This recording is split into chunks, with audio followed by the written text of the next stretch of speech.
In order to be cool, Chili Palmer first had to come up short, in a way that caught everyone off guard.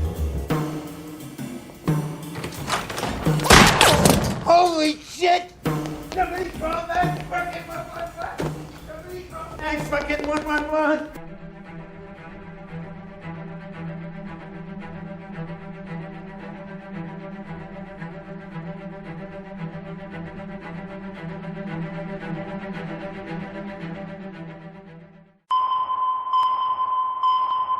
Canada be damned. I'm going to the Klondike. The Klondike is Canada.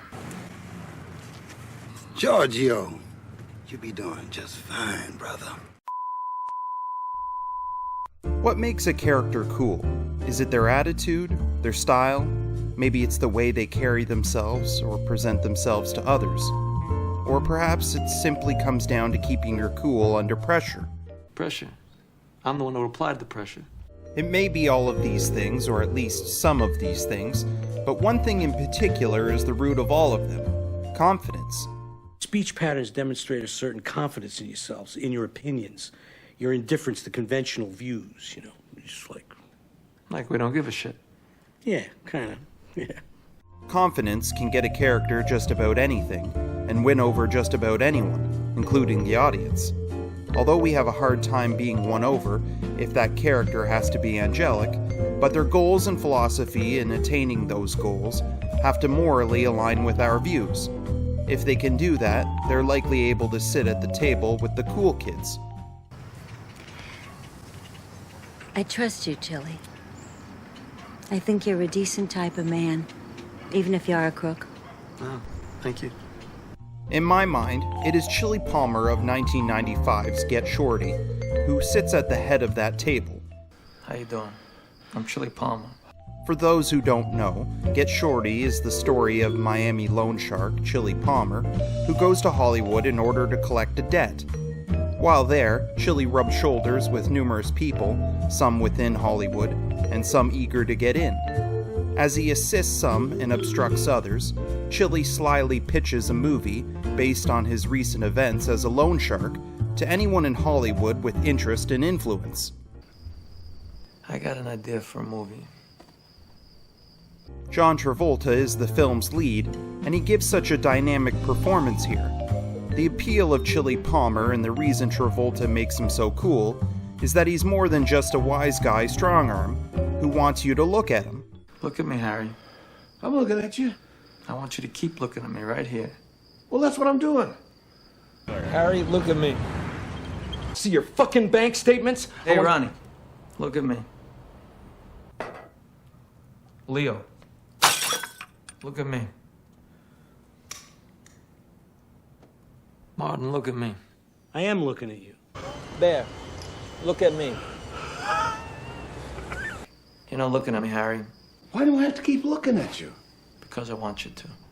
Sure enough, he has his moments where he has to show strength through restraint that emphasize how cool he is. And with that level of control and his natural charisma, Chili Palmer is easily able to switch between friend and foe. If you're gonna set someone up and you want it to work, it's gotta be a surprise. Can you remember that? Spotted him, huh? Now move away from the fucking car. I don't need a gun for you. You okay? Not too bad. So how many movies you been in? About 60. Oh shit. No shit. What was some of them? You didn't see none of them. This may be because Chili takes emotion out of the equation, and he is always willing to be at the service of others. Now look at me the way I'm looking at you. Put it in your eyes. You're mine, asshole, without saying it. What I'm thinking is, you're mine. I fucking own you. But what I'm not doing is feeling one way or another about it. All right. How about this? Ooh, wow. Oh, Not bad, not bad. No wonder you're Martin Weir. oh yeah. His very nature is the complete opposite of those within Hollywood, and it is that difference which makes Chili appealing to those around him. He's a brave, straight shooter who doesn't pussyfoot around getting things done. If I want something from someone, I ask them straight out. If I want Martin Weir, I go get Martin Weir. I don't fuck around with his trainer shrink. Shrink's trainer. Chili is direct without being intimidating, unless he wants to be. He's charming without conscious measure, and it is that effortlessness that's refreshing in the city of make-believe that allows Chili Palmer to quickly move up the Hollywood ladder. Guy's been in town 2 days, and already he thinks he's David Selznick. The allure of Chili Palmer does indeed stem from this confidence, but that confidence is reinforced by being capable. Again, it is an outsider's perspective that draws people to him, and makes people want to be just like him. Ray, look at me. What? Look at me, Ray. Hey, Chili, is this your ride? Yeah, I'd like to sit up high, check everything out. I mean, it is the Cadillac of minivans. Oh. Yeah, check this out.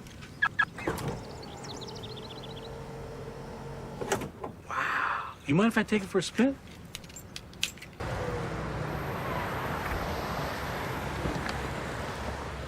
Hi. Beyond being cool, there is one scene in particular in Get Shorty, which I feel has never gotten its proper praise. After being turned down on a movie date by the film's female lead, Karen, Chili decides to go to the movies and see Touch of Evil by himself. Towards the end of the Orson Welles classic, Karen enters the theater, but doesn't sit next to Chili. Instead, she takes a seat in the row behind him and observes him. Chili doesn't notice her while his childlike enthusiasm for cinema is exposed. It is at this moment Karen witnesses Chili in his most pure form. Without the hardened exterior, Karen sees the real Chili Palmer, and from that moment on, it is clear she has fallen for him. And perhaps so have we. I highlight this scene not just because it gives us a raw glimpse into the soul of our lead, but because it confirms everything we have gathered thus far on Chili's passion for motion pictures. Throughout the film, Chili spouts off little bits of trivia and Hollywood history, which showcase his love for the medium. The film even opens with him talking about a theater closing down. Yet this is the only scene in Get Shorty where we actually see Chili Palmer watch a movie, and it is here where we fully understand how deeply he loves movies. There's plenty of reasons to watch and enjoy Get Shorty beyond its lead. Although I haven't covered them here, I'd encourage you to discover them for yourself, especially if you haven't seen it already.